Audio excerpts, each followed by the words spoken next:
बिस्मिल्लाहिर्रहमानिर्रहीम। अस्सलाम वालेकुम स्टूडेंट्स। स्टूडेंट्स, आज लेसन नंबर 12 की बात करेंगे। FIN 622 के इसके हर लेसन में हमने एक चैप्टर को डिस्कस करना है। तो ये समझ लें कि अब आगे जो लेसन्स आ रहे हैं, प्रीवियसली हमने शॉर्ट फॉर्म में लेसन्स कर लिए, लेकिन अब आगे लेसन्स लेंथी आ रहे हैं। ठीक है, हमें उनको डिटेल में डिस्कस करना है, तभी हम उनको प्रॉपर कर पाएंगे। अब हमारा जो ये लेसन है, इसमें चीजें तो कई लिखी हुई हैं। उसने सेंसिटिविटी एनालिसिस लिखा है, प्रॉफिटेबिलिटी एनालिसिस लिखा है, break even accounting, break even economics. एक तो प्रॉफिटेबिलिटी एनालिसिस और ब्रेक इवन एनालिसिस, इन दो के बारे में हम डिटेल में बात करेंगे। सेंसिटिविटी एनालिसिस कोई खास नहीं है, ठीक है, सिर्फ इसकी डेफिनेशन पढ़ लेंगे। सेंसिटिविटी एनालिसिस क्या होता है? Is the study of how the variation of output of model can be apportion qualitative and quantitative to be sources of variation. Sensitive analysis ये होता है कि जो वेरिएशंस आ रही हैं, कोई क्वालिटेटिव या क्वांटिटेटिव एनालिसिस के थ्रू जो भी वेरिएशंस आ रही हैं, उन वेरिएशंस को यहाँ पे ये कैलकुलेट करता है या हमें उनके बारे में इंफॉर्म करता है। ये सेंसिटिव एनालिसिस, सेंसिटिविटी एनालिसिस ये काम करता है। ठीक है, इसको यहीं तक ध्यान में रखें, इससे आगे डेप्थ में नहीं जाएंगे। हम बात करेंगे profitability analysis. Profitability analysis basically हम जो प्रॉफिट्स आ रहे होते हैं, हम उनके बारे में बात करते हैं। Successful financial institution today are able to effectively identify those products, customers, branches and other factors that impact overall profitability. जो financial institution, successful financial institution हैं, वो इस बात पे फोकस करते हैं कि हमारे कस्टमर्स, ब्रांचेस, प्रोडक्ट्स कौन कौन सी हैं जो कि इफेक्टिवली हमारे प्रॉफिटेबिलिटी को इम्पैक्ट करती हैं। ठीक है, फिर उन पे फोकस भी किया जाता है और उनके जरिए प्रॉफिट अर्न भी किया जाता है। बेसिक जो हमारा स्टॉक का टॉपिक है आज का, वो है break even analysis. Break even analysis क्या होता है? हम थोड़ा सा इसको यहाँ पे जाके जरा क्या कहते हैं उसे, अपने व्हाइट बोर्ड पे जाके, ये हमारा व्हाइट बोर्ड है, ब्लू हमारी मार्कर है, व्हाइट बोर्ड पे जाके इसको करते हैं कि जो हमारा है ना profitability analysis, sorry break even analysis, ये क्या होता है पहले तो इसको समझें।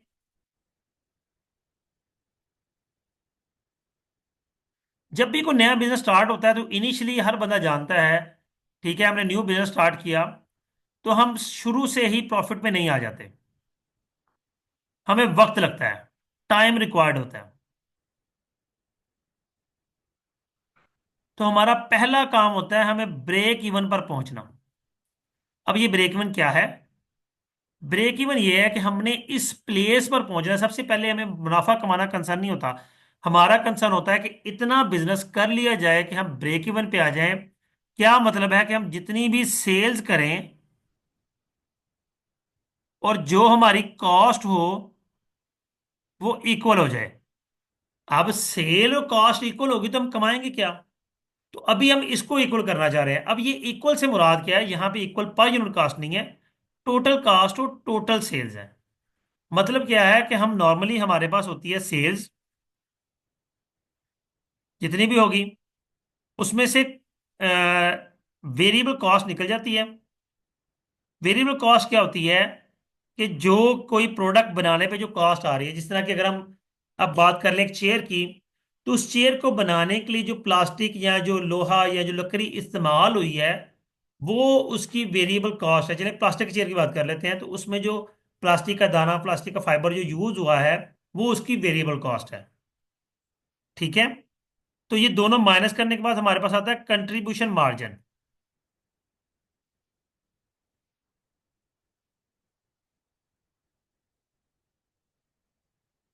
कंट्रीब्यूशन मार्जिन आता है, इसमें से हम अपनी माइनस करते हैं फिक्स्ड कॉस्ट को।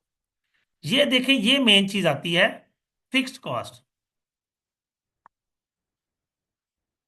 तो हमारा जो नेट प्रॉफिट आता है, ये ऑपरेटिंग प्रॉफिट, सॉरी इसको प्रॉफिटिंग प्रॉफिट लिखेंगे, नेट प्रॉफिट नहीं लिखेंगे। जो प्रॉफिट, खाली प्रॉफिट लिख लेते हैं जी। प्रॉफिट आया है, ये जीरो आएगा ब्रेक इवन में। ये टोटल हमारी इनकम स्टेटमेंट में हमारा प्रॉफिट जीरो आएगा। अब देखिए कॉस्ट कौन सी होगी? एक तो होगी वेरिएबल कॉस्ट और दूसरी होगी हमारी फिक्स कॉस्ट। दोनों का सम जो है वो हमारी टोटल कॉस्ट बनती है। अब ये टोटल कॉस्ट और ये सेल्स अगर इक्वल होंगी तो हम ब्रेक इवन पे होंगे, तो हमारा जो प्रॉफिट है वो जीरो हो जाएगा। ठीक है, दूसरे लफ्ज में समझ लेंगे, कंट्रीब्यूशन मार्जिन अगर फिक्स कॉस्ट के इक्वल है तो हमारा हम ब्रेक इवन पे हैं। अगर हम ब्रेक इवन फाइंड करना है तो ब्रेक इवन फाइंड करने के कई मेथड्स होते हैं। कुछ हमारी बुक्स में लिखे होंगे, कुछ जनरली हम देखते हैं कि सेल लिखा मैंने इक्वल है कॉस्ट के। कॉस्ट में दो कॉस्ट आ गई, हम खुद ड्राइव करते हैं इसको। सेल इक्वल आ गया variable cost plus fixed cost. अब सेल में जितने यूनिट्स बनाएंगे, नंबर ऑफ यूनिट्स यानी कि क्वांटिटी, और उसकी सेल प्राइस। हम sale price per unit, sale price को क्वांटिटी से मल्टीप्लाई करें तो हमारी सेल्स आती है। इसी तरह हम पर यूनिट वेरिएबल कॉस्ट को मल्टीप्लाई करेंगे क्वांटिटी के साथ, ये टोटल वेरिएबल कॉस्ट है प्लस फिक्स कॉस्ट। ये जी आपकी ब्रेक इवन इक्वेशन है। दूसरे लफ्जे में कह लें कि अगर हम कोई और फार्मूला देखें तो फार्मूला हमारे पास होता है ब्रेक इवन के लिए, fix cost divided by contribution margin ratio, या मेरे ख्याल है पर यूनिट है, देख लेते हैं एक दफा।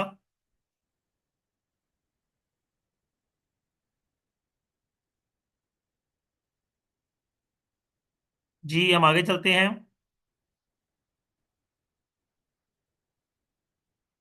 जी break even point fix cost, हाँ कंट्रीब्यूशन मार्जिन पर यूनिट है जी, मैंने गलत लिख दिया, कंट्रीब्यूशन मार्जिन पर यूनिट।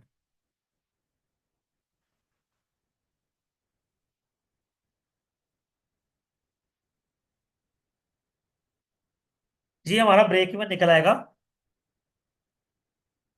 ये फॉर्मूला है। अब कंट्रीब्यूशन मार्जिन पर यूनिट कहां से आता है? सिंपली आप cell price minus variable cost per unit, तो कंट्रीब्यूशन मार्जिन पर यूनिट निकल आता है। उसको ब्रेक फिक्स कॉस्ट से डिवाइड कर दें, आपकी ब्रेक इवन निकल आएगी, ब्रेक इवन पॉइंट निकल आएगा, यानी क्वांटिटी निकल आएगी कि इतनी क्वांटिटी हमें सेल आउट करनी है लाजमी हमें ब्रेक इवन पर आने के लिए। ठीक है जी, ये आपका प्रोपोर्शनेट हो गया।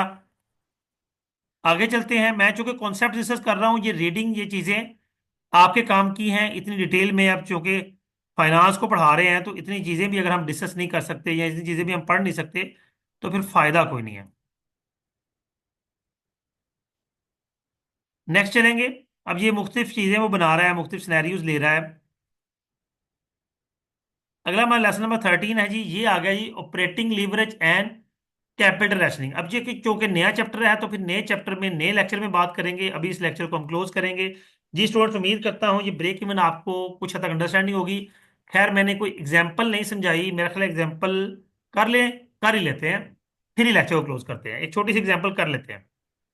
मिसाल लेते हैं जी, एक हमारे पास प्रोडक्ट है जिसकी सेल प्राइस है 15 रुपीज, वेरिएबल कॉस्ट है 5 रुपीज, फिक्स्ड कॉस्ट है 80,000। वो कहता है जी ब्रेक इवन सेल्स फाइंड करें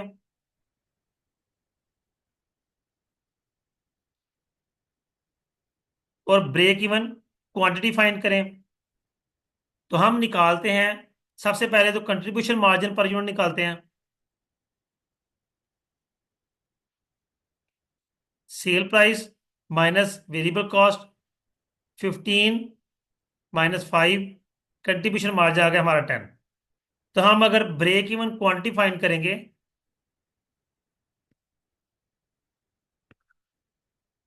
तो वो आ जाएगा fix cost divide by contribution margin per unit. Fix cost है हमारी जी 80,000 की, कंट्रीब्यूशन मार्जिन पर यूनिट 10 का है, तो हमें 8,000 यूनिट्स कम से कम सेल करने हैं ब्रेक इवन पर आने के लिए। अब इसके हिसाब से सेल्स कितनी करनी है तो सिंपली आ जाएगा break even sales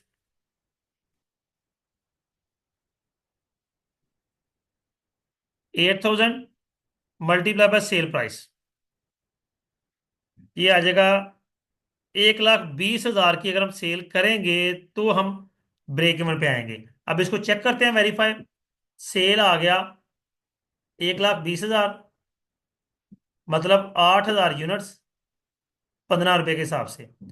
less variable cost 8,000 units, 5 रुपए के हिसाब से 40,000 आ गया।